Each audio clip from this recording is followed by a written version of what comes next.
세상에 위대한 인물들이 많이 있죠.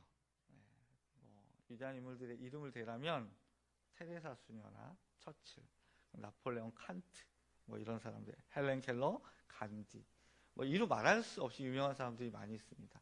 우리나라도 그렇죠.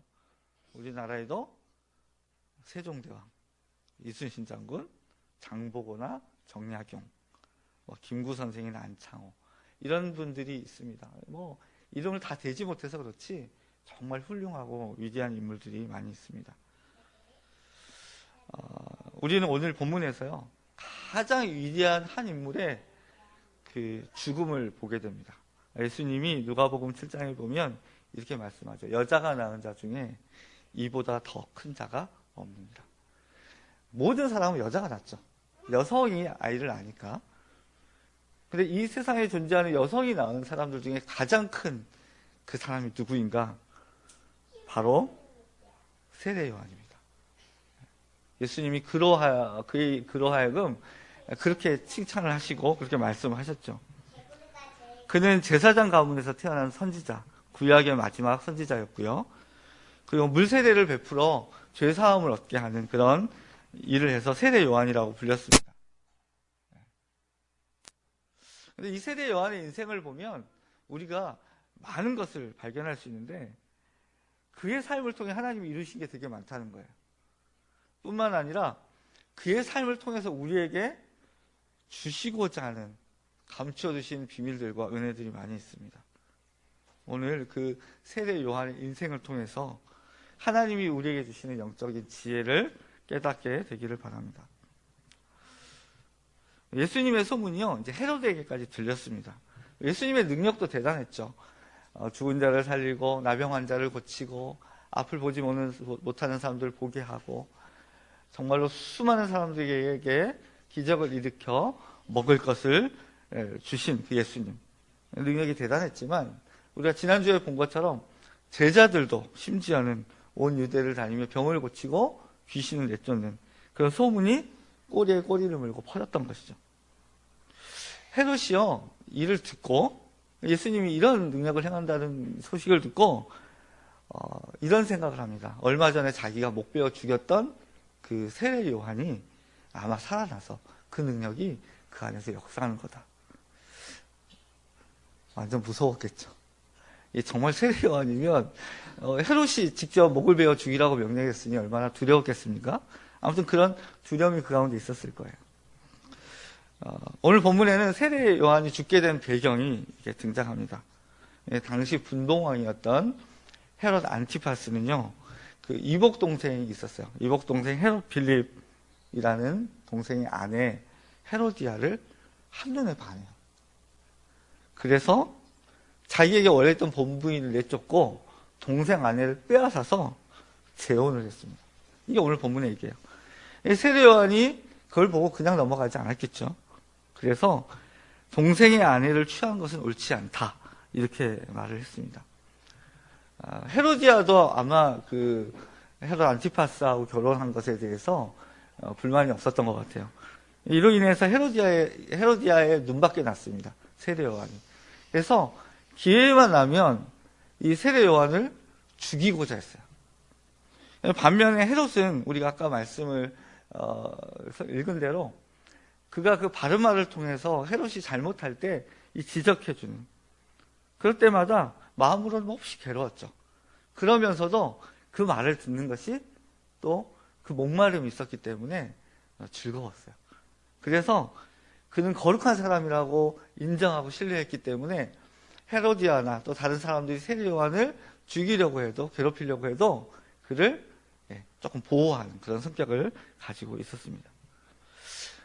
어쨌든 헤롯을 정면으로 비판을 했는데 가만두면 안 되겠죠. 그래서 벌 좀 주려고 감옥에 가둔 것 같습니다. 그러던 중에 헤롯의 생일이 됐어요. 그때 그 딸 살로메가 이 레빈들 앞에서 춤을 췄어요. 진짜 잘 췄나 봐요.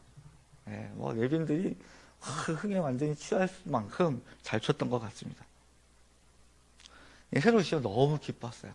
그래서 네가 원하는 거 다 해주겠다, 이렇게 얘기를 했습니다. 심지어는 이 나라의 절반이라도 해주겠다. 이게 이제 옛날 왕들의 어떤 전형적인 표현법입니다. 그렇다고 절반을 떼주진 않죠. 네, 그러진 않지만 어떤 의미냐면 정말 너가 원하는 거 다 해줄게. 이런 약속을 할 때 왕들은 내 나라의 절반이라도 떼주겠다. 이렇게 얘기를 한다는 거죠. 그 딸 이름 살로메였는데 살로메가 사실 헤로디아의 딸입니다. 이 얘기를 듣고 쪼르르 엄마한테 가서 이 얘기를 합니다. 그러니까 헤로디아가 이제 기회가 온 거예요. 그래서 이 세례 요한의 목을 베어서 달라고 요구하도록 시켰습니다. 물론 살로메는 그렇게 했죠. 참 엄마도 그 딸한테 사람의 목을 베어서 소반에 담아달라고 얘기하는 그 엄마도 참 대단하지만 딸도 참 쉽지 않은 분 같습니다. 어쨌든 그렇게 헤롯에게 말했을 때 헤롯이 아차했죠. 아차했지만 어떻게 해요? 자신이 이목이 있고 약속이 있으니 어쩔 수 없이 세례 요한의 목을 베도록 명했습니다. 그리고 그 세례 요한의 목을 소반에 담아가지고 살로메와 헤로드에게 전해줬습니다. 제자들이 이제 그 사실을 알고 세례 요한을 장례를 치렀다. 이게 오늘 본문의 얘기입니다. 여인이 낳은 자 중에 가장 큰 인물 세례 요한이요, 그렇게 죽었어요. 여러분, 세례 요한이 인생에 있어서 가장 빛나는 시기는 언제였을까요? 바로 예수님을 만났을 때였습니다. 그러니까 예수님을 본 순간 세상 죄를 지고 가는 하나님의 어린 양이다. 보라, 이렇게. 보라, 이게 뭐예요? 주목시키는 거예요. 얘들아, 봐라. 저분이 바로 세상 죄를 지고 가는 하나님의 어린 양이시오. 그 기쁨이 얼마나 컸든지 자기가 가르치던 제자 2명이 예수님의 제자로 따라가는 것을 보고서도 개의치 않았어요. 심지어는 나는 그의 신발끈을 풀기에도 감당하지 못하겠다. 이렇게 얘기를 합니다. 여러분, 신발끈은 당시에 그 종들이 보통 하는 일이었는데, 종들이 하는 일이 여러 가지죠. 보통 종들 중에 가장 낮고 비천한 사람이 하는 것이 주인의 신발끈을 묶거나 푸는 일이었어요. 세례 요한이 예수님을 보고 뭐라고 얘기했다고요? 그의 신발끈을 풀기조차도 감당하지 못하겠다는 얘기는 뭡니까? 나는 종들 중에서도 가장 낮은 자들보다 더 낮은 존재야. 그분에 비하면. 예수님에 대한 신뢰와 확신과 믿음이 얼마나 대단했는지를 그의 말을 통해서 우리는 알 수가 있다는 거예요. 그런데 그런 그에게도 위기가 있었습니다. 언제였냐면 조금 전에 우리가 말씀을 나눴던 감옥에 있을 때였어요. 그는 예수님이 메시아라고 믿었어요. 여러분, 메시아라면 어떻게 해야 돼요? 식민지 상태인 이스라엘을 회복하고, 그리고 감옥에 갇힌 정의롭고 의로운 사람들을 풀어내줘야죠. 군대와, 그리고 우리 요즘으로 얘기하면 정권을 차지하고 로마로부터 독립을 시키고 정말로 다윗의 왕좌에 앉아서 당당하게 하나님의 나라를 세워가야죠. 근데 예수님 그러시지 않고요, 권력이 중심이 아닌 변두리에서만 일하고 계신 거예요. 예수님 무리에게 말씀을 전하시고 병든 사람들을 고치시고 죄인들의 친구로 사시는 거예요. 뿐만 아니라 감옥에 갇힌 자기도 외면하고 계시는 거예요. 여러분, 그런 마음은 좀 어렵겠죠. 우리라면 안 그러겠습니까? 그분이 능력이 없는 분이라면, 그분이 메시아가 아니라면 기대도 하지 않아요. 그런데 그분이 왜 그러고 계실까? 또 나는 왜 이렇게 갇혀 있어야만 하는 걸까? 아마 마음에 심한 갈등이 있었던 것 같아요. 여러분, 감옥에 갇히면 얼마나 어려웠겠어요? 그래서 제자들을 보내서 예수님한테 이렇게 묻습니다. 오실 그이가 당신이 오니까 우리가 다른 일을 기다려야 됩니까? 이건 뭐예요? 당신 맞으세요? 아니면 내가 다른 사람을 기다려야 됩니까? 메시아 맞으시냐고요? 이렇게 묻는 거예요. 이게 우리도 이해할 수 있어요. 우리도 이런 질문을 하죠. 만유의 주인인 하나님이 분명히 이 세상을 통치하시는데 왜 악한 사람들이 이 땅을 지배하게 두는가? 왜 하나님을 향해 저주하고 불순종하고 악하게 사는 그 사람들에게 당신의 능력을 보여주시지 않는가? 하나님이 주권자신데, 하나님이 통치자신데, 진짜 힘이 있으시면 지금이라도 딱 나타나셔서 보여주시면 한 방에 해결될 텐데, 우리도 그런 생각 하게 되죠. 아마 세례 요한도 그랬던 것 같아요. 정말 하나님이 이 세상을 지배하시는 거 맞아? 온 세상의 통치자가 맞으셔? 정말 예수님 메시아가 맞으셔? 이렇게 궁금해 했던 것 같아요. 예수님은 수많은 무리들에게 복음을 전하시면서 해코지도 당하시면서까지도 이스라엘을 우리 표현대로 접수하셔야 되는데, 그죠? 이렇게 정권을 접수하셔야 되는데 그러지 않고 고난의 길만 걸어가고 계신 거예요. 혹시 메시아가 아닌가? 심하게 흔들렸다는 거예요. 여러분, 우리가 가끔 믿음이 흔들리는 건요, 이럴 때 위로를 받을 수 있어요. 여자가 낳은 자 중에 가장 위대하다고 하는 그 세례 요한이, 하나님의 계시가 멈췄던 400여 년이 지나서 비로소 하나님의 음성을 들었던 그 세례 요한이, 예수님을 보고 성령이 충만해서 기쁨이 가득했던 그가 이렇게 막 흔들릴 정도면 우리가 조금 흔들리는 거 이해할 수 있다는 거예요. 여러분, 낯설지 않아요. 괜찮습니다. 주님이 우리의 연약함을 아신다는 거예요. 그럼 그에게요, 예수님이 이렇게 말씀하십니다. 맹인이 보며, 못 걷는 사람이 걸으며, 나병 환자가 깨끗함을 받으며, 귀먹은 사람이 들으며, 죽은 자가 살아나며, 가난한 자에게 복음이 전파된다. 이사야 35장 5절 말씀을 인용하신 거예요. 그것을 통해서 메시아, 구약에 예언되어진 메시아가 어떤 일을 하는지 다시 한번 알려주시고 정정해 주신 거예요. 메시아가 와서 이 땅에 사람들처럼 군대를 장악하고 정권을 장악하는 것이 아니라 이런 사람들을 위해서 왔다라고 말씀해 주십니다. 그래서 당신이 하나님의 아들 메시아가 맞다고 말씀하시는 거예요. 그리고요, 감옥에서 세례 요한은 생을 마감합니다. 좀 허무하죠. 같이 사역했으면 얼마나 좋았겠어요. 그렇죠? 우리는 그 세례 요한의 인생을 통해서요, 3번의 부르심을 발견할 수 있습니다. 3번. 첫 번째는 그는요, 거룩한 나시린으로 부름을 받았습니다. 여러분, 민수기 6장을 보면 나시린이라고 하는 사람이 나와요. 그들은 평생에 또는 나시린으로 서약한 기간 동안에 포도주나 독주를 절대로 마셔서는 안 돼요. 또는 포도주나 독주로 된 초, 그런 것도, 음식에 들어간 것도 절대 먹으면 안 돼요. 여러분, 유대 땅에서, 이스라엘에서 음료가 없기 때문에 우리의 물처럼 마시는 게 포도주예요. 그걸 절대 마시지 않아요. 또 그는요, 포도나무의 소산이라면 씨나 껍질까지도 절대 먹으면 안 돼요. 두 번째, 그는 머리에 삭도도 되면 안 됩니다. 나시린은. 머리에 삭도도 안 된다는 건 뭐예요? 미용실 가면 안 된다는 거예요.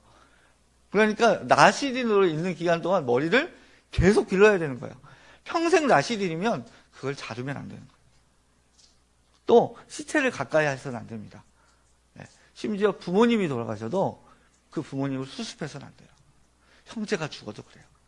어쩌다가 갑자기 사람이 죽어가지고 부딪히잖아요. 의도적으로 하지 않았고. 그래도 제사를 통해서 정결 예식을 드려야 되는 거예요. 여러분, 이게 뭘 의미하는지 아세요? 음식을 딱 찾아놨는데, 예를 들면 여러분 회식을 갔는데 나 술 안 먹어. 예를 들면 이렇게 얘기하면 뭐라고 합니까? 너 교회 다니니? 이거하고 똑같은 거예요. 음식을 찾아놨는데 포도나무에서 나는 모든 소산이나 독주나 음료, 일반적으로 먹는 음료를 하나도 먹지 않아요. 그러면 뭔가 다른 사람이라는 게 삶에서 그냥 드러나는 거예요. 여러분, 머리가요, 자르지를 않아요. 멀리서 봐도 이 정도 자란 머리를 보면, 아, 저 사람 나시린이라는 것을 알겠죠. 네. 그러니까 세례 요한이 나시린으로 부름을 받았다는 건 무슨 의미입니까? 딱 봐도 저 사람은 하나님께 헌신된 사람이라는 거예요. 그는 평생을 하나님께 바쳐진 사람으로 살았습니다. 자기를 위한 삶이 아니라 하나님의 부르심의 목적에 맞는 삶을 산 거예요. 네. 두 번째, 그는요, 선지자로 부름을 받았어요. 아까 말씀드린 대로 400여 년 동안 말라기 이후로 하나님의 계시가 없었어요. 얼마나 많은 사람들이 하나님의 음성을 듣고자, 하나님의 인도를 받고자 갈급해 있었는데, 그때 비로소 나타난 사람이 세례 요한이었습니다. 그는 광야에서 소리로, 외치는 자의 소리로 말씀을 전하기 시작했습니다. 그러는 동안 사람들이 이야기했죠. 아, 저분이 혹시 메시아가 아니신가? 혹시 저분이 우리를 회복할 그분 아니신가? 이렇게 얘기하면 세례요한이 그때마다 나는 아니다라고 얘기를 했어요. 이런 기대와 때로는 그에 대한 의혹의 눈길이 있었지만 하나님의 명령을 지키며 살아야 했던 선지자였어요. 그리고 구약의 마지막 선지자. 세 번째, 그는 위대한 삶과 죽음으로 부르심을 받았어요. 여러분, 세례 요한이 태어날 때부터 좀 달랐어요. 제사장이었던 아버지가 성전에서 이상을 봅니다. 그 사가랴의 이야기, 아버지 사가랴의 이야기로부터 그가 자라나서 광야에서 외치는 자의 소리로 성장해서 하나님의 여호와의 사자로, 예수님의 사자로 복음을 전하는 그때까지 그는요, 다른 사람들과 완전히 달랐어요. 먹는 것도 메토기와 석청을 먹고 옷도 낙타 털옷을 입었어요. 그의 삶이 왜 위대했냐면 진짜 주인공이신 예수님의 길을 예비하고 그의 길을 예비하는 그 삶을 위해 헌신했기 때문에. 뿐만 아니라 여러분, 모세가 가나안 땅에 들어가지 않고 요단강을 건너기 전에 죽었어요. 그 다음에 누가 됐죠? 여호수아가 되었던 것처럼 본인의 임무를 다 마치고 다른 사람에게 하나님의 일을 당당하게 맡겨줄 수 있는 그런 사람이었다는 거예요. 예수님에게 자신의 할 일을 마치고 이제 역사의 저편으로 나아가는 위대한 죽음을 맞이한 사람이라는 거예요. 여러분, 그의 죽음은 얼핏 보면 되게 비참한 것 같아요. 너무 허무한 것 같아요. 근데요, 그에게 죽음은요, 실상 그 죽음조차도 하나님의 목적의 부르심을 온전하게 이루는 삶의 일부였다는 거예요. 이것을 우리가 절대로 잊어서는 안 됩니다. 우리가 여기서 그러면 세례 요한은 살았는데, 그렇게 살았는데 우리는 무엇인가? 하고 우리에게 질문을 던져볼 수 있어요. 세례 요한의 삶을 통해 하나님이 우리를 부르셨다는 거예요. 저는 이 부르심을 높은 부르심이라고 말씀드리고 싶어요. 저 높고 높은 하늘의 하나님께서, 온 세상의 주인 되신 그 주님께서 나 같은 자, 잠깐 있다 사라지는 안개와 같은 존재, 그리고 먼지와 같은 나를 부르셨을 때 그 부르심은 얼마나 높고 높은 부르심입니까? 제목이 뭐예요? 나의 높은 부르심이에요. 오늘. 첫 번째, 하나님은 우리도 거룩한 삶으로 부르셨다는 거예요. 우리가요, 외적으로는 나시린이 아니지만 영적으로 나시린과 같은 삶을 살라고 부르셨다는 거예요. 하나님이 우리를 부르신 그 높은 부르심은 바로 거룩입니다. 레위기 19장 2절은 이렇게 말씀합니다. 너는 이스라엘 자손의 온 회중에게 말하여 이르라. 너희는 거룩하라. 이는 나 여호와 너희 하나님이 거룩함이니라. 근데 사실 여러분, 우리는 본질상 거룩하기가 어렵죠. 또 거룩이란 용어 자체도 너무 어려워요. 그래서요, 우리가 할 수 있는 가장 거룩을 추구할 수 있는 가장 알맞은 단어가 무엇인가? 경건입니다. 경건은 조금 더 쉽죠. 경건이라는 영어 단어도 여러 개가 있는데 그 중에 가들리라는 단어가 있어요. 가들리.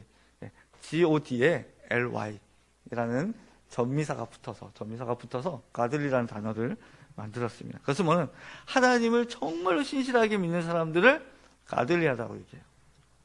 하나님을 닮았다는 뜻이에요. 하나님을 사랑하기 때문에 하나님을 흠모함으로 주님과 동행하는 삶. 그런 사람들이 있어요. 그런 사람들의 삶의 언저리에는요, 하나님을 닮은 아름다움이 있다는 거예요. 그 사람의 삶에 하나님이 역사하시고 함께하신 그 자취가 흘러오는 거예요. 그래서 바울은 뭐라고 얘기했습니까? 그리스도의 향기라.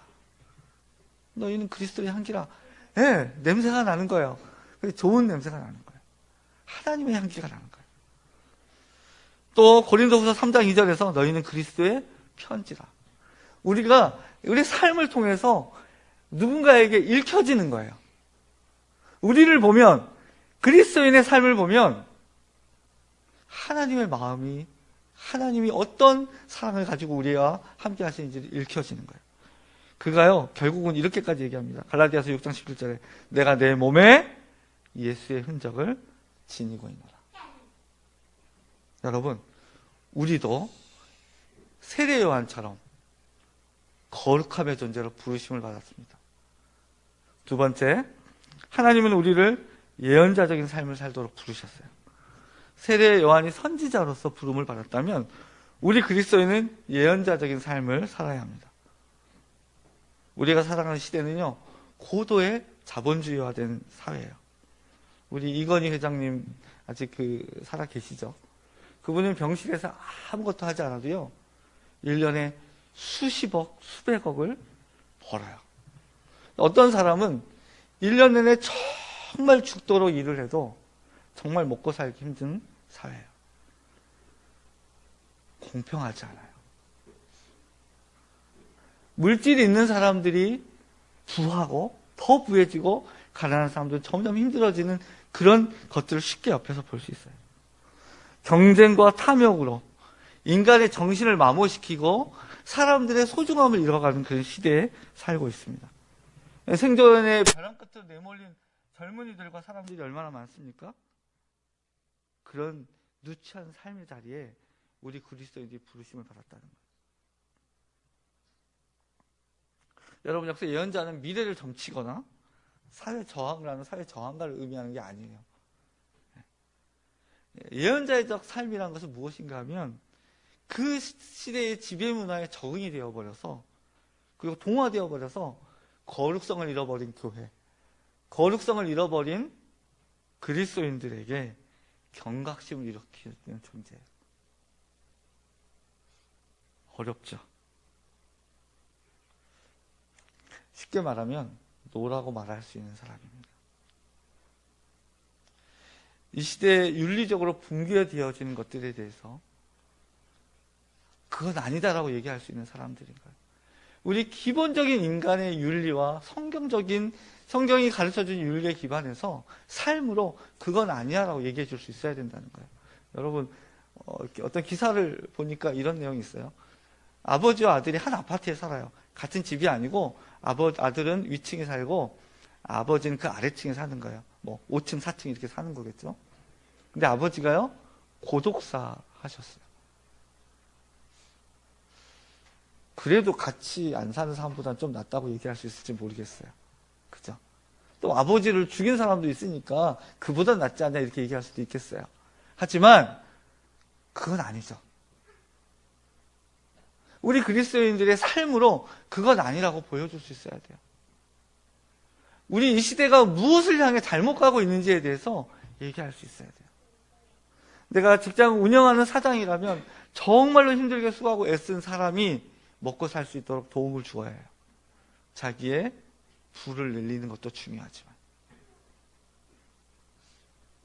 이게 그리스도인입니다. 내 삶의 현장에서 살아가는 가족을, 이웃을 어떻게 섬겨야 되는지를 크고 위대하지 않지만 삶으로 보여주는 것. 그것이 예언자의 자리입니다. 세 번째로 하나님 우리를 죽음 너머에 존재하는 영생을 보며 사는 삶으로 부르셨습니다. 여러분, 그리스도인은요, 하나님이 주신 이 현실을 성실하게 살아가야 돼요. 그러면서도 동시에 우리를 위해 예비하신 내세를, 그 내세에 대한 확신과 믿음을 가지고 살아야 합니다. 확실한 확신과 믿음. 여러분, 누가복음 9장에는요 변화산 사건이 나와요. 변화산 사건을 보면 예수님이 베드로, 안드레, 야고보 세 명을 데리고, 야고보 요한인가요? 죄송합니다. 이 세 명을 데리고 변화산에 올라갔어요. 한 산에 올라갔죠. 그 산이 정말 영광스럽게 변했기 때문에 변화산이라고 불러요. 그 산에 올라갔더니 모세와 엘리야가 와가지고 예수님과 의논을 합니다.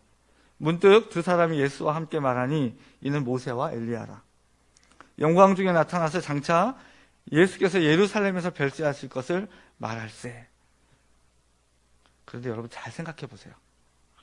모세와 엘리야는 이미 죽은 사람들이에요.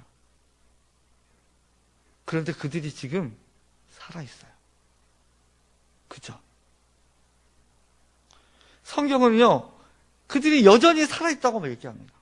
여전히 살아서 지금 예수님과 이 말씀을 나누고 있는 거예요. 이게 뭐예요? 그들은 죽었지만 살아있다라는 거예요. 이게 천국입니다. 천국에 대한 확실한 믿음이 여러분 있으십니까? 여러분 사실 성경을 뒤져보고 살펴보십시오. 천국과 지옥에 대해서 가장 많이 말씀하신 분이 누구예요? 예수님입니다. 우리가 보통 돌아가시면 소천이라고 하죠. 이 소천이 뭐예요? 하늘로부터의 부르심이라는 거예요. 여러분 우리는요, 이 땅 가운데서 세례요한처럼 거룩하고 경건하게 사는 부르심도 받았지만 언젠가는 부르심을 받을 그런 존재로도 받았다는 거예요. 우리도 주님이 부르신 목적과 방향을 향해서 전심전력하고 온전히 이름으로 하나님의 높은 부르심에 응해야 한다는 거예요. 그렇다면 우리는 스스로에게 물을 수 있어야 됩니다. 첫째, 우리는 거룩한가? 둘째, 우리는 예언자적인 삶을 살고 있는가? 마지막으로 죽음 너머에 존재하는 영생에 대한 소망을 우리가 확실히 붙들고 있는가? 여러분 거룩하십니까? 여러분 거룩함을 유지하며 살고 있습니까? 우리가 하나님의 형상, 이마고 데이, 이미지 오브 갓. 여러분 거룩은요, 엄숙한 예배 환경에 진지한 표정, 태도를 말하는 게 아니에요. 거룩은 오히려 사랑이신 하나님을 닮음으로 세상과 구별된 삶을 사는 거예요. 예. 그래서 거룩이요, 구별됐다라는 의미입니다. 그런 의미에서 우리의 삶은 정말 힘들지만 사랑으로 가득 차 있어야 합니다. 새 계명을 너희에게 주노니 서로 사랑하라. 내가 너희를 사랑한 것 같이 너희도 서로 사랑하라. 너희가 서로 사랑하면 이로써 모든 사람이 너희가 내 제자인 줄 알리라. 이거 너무 어려워요. 근데 너희가 서로 사랑하면 다른 사람들이 보고 아, 저 사람 예수를 믿는 사람이야. 하나님의 사랑은요, 하나님의 진짜 거룩은요, 용서와 회복을 의미하는 거예요. 그래서 이 사랑이 어떻게 나타납니까? 집에서 아버지가 죽지도 않았는데 유산을 가지고 나가서 방탕해서 돼지나 먹는 쥐염 열매, 그 비참한 것을 먹다가 신도 신지 않은 죄로 종의 모습으로 와서 아버지 집에 종으로 살겠습니다 하는 그 탕자를 받아주는 사람. 이게 거룩의 본질입니다. 스승을 향해 저주하고 그리고 부인했던 베드로를요, 부활하신 이후에 이렇게 숯불을 구우신 다음에 떡을 굽고 계시다가 고기도 몇 점 갖고 오라고 하신 다음에 떡을 구워주시면서 너 왜 나 부인했니? 이렇게 묻지 않으시고 떡을 나눠주시고 고기를 나눠주시던 그 예수님의 사랑, 그 예수님의 은혜가 거룩입니다. 돌에 맞아 죽어가면서 무리를 향해 기도하고 저들을 용서해 주십시오라고 얘기하는 스데반의 모습이 바로 하나님의 사랑으로 온전히 구별된 거룩한 개인과 공동체의 모습이라는 거예요. 그래서 너희를 박해하는 자를 축복하라, 축복하고 저주하지 말라. 원수를 사랑하며 너희를 박해하는 자를 위해 기도하라. 예수님이 이렇게 말씀하셨어요.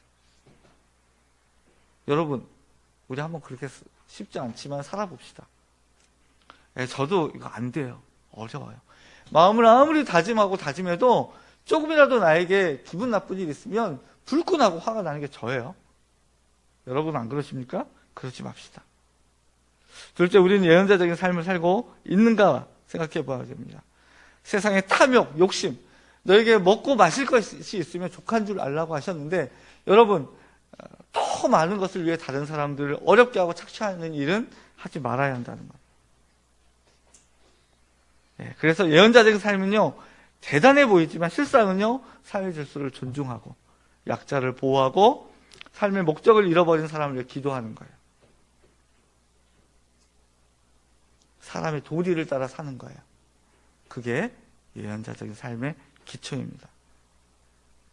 저희 교단에 어떤 교회가 아들에게 교회를 세습한다고 해서 소문이 났습니다. 아버지라면 자식에게 좋은 거 이렇게 물려주는 거 당연하죠. 저도 아버지지만 자식들에게 좋은 거 주고 싶어요. 그거 나쁜 거 아니에요. 하지만 교회는 달라야 돼요. 교회이기 때문에 달라야 됩니다. 마지막으로 죽음 너머에 존재하는 영생에 대한 소망을 가지고 살고 있는가? 몸은 죽여도 영혼은 능히 죽이지 못하는 자들을 두려워하지 말고 오직 몸과 영혼을 능히 지옥에 멸하실 수 있는 일을 두려워하라고 예수님 말씀하셨습니다.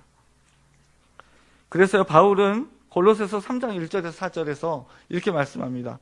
그러므로 너희가 그리스도와 함께 다시 살리심을 받았으면 위의 것을 찾으라. 거기는 그리스도께서 하나님 우편에 앉아 계시느니라. 위의 것을 생각하고 땅의 것을 생각하지 말라. 이는 너희가 죽었고 너희 생명이 그리스도와 함께 하나님 안에 감추어졌습니다. 우리의 생명이신 그리스도께서 나타나실 그때 너희도 그와 함께 영광 중에 나타나리라. 여러분, 예수님의 재림과 천국과 지옥의 존재를 믿지 않는 것은 예수님을 믿지 않는 것입니다. 아무리 우리에게 감이 알아도 느낌이 알아도 주님은 하나님의 나라와 천국과 영생의 삶이 분명히 존재함을 말씀하고 있습니다. 저는 여러분들이 또 제가 이 세상을 살아가면서 하나님이 우리에게 요구하신 거룩과 경건, 또 삶의 지표가 될 수 있는 예언자적인 삶과 그리고 천국과 영생을 보면서 이 땅에서 나그네로 사는 동안 우리가 할 수 있는 최선의 삶을 살게 되는 그런 하나님의 높은 부르심에 응하는 저와 여러분이 되기를 예수님의 이름으로 부탁드립니다. 기도하겠습니다.